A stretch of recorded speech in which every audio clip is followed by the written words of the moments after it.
yung price po ng Bitcoin doesn't reflect its true value as of now. Predicting rain doesn't count. Building arcs does.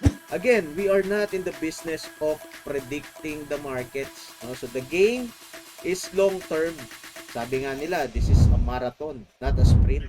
So you need to realize that as early as possible. Hindi po pabilisan. Stop chasing yung mga quickie na na mga plays. Real wealth takes time.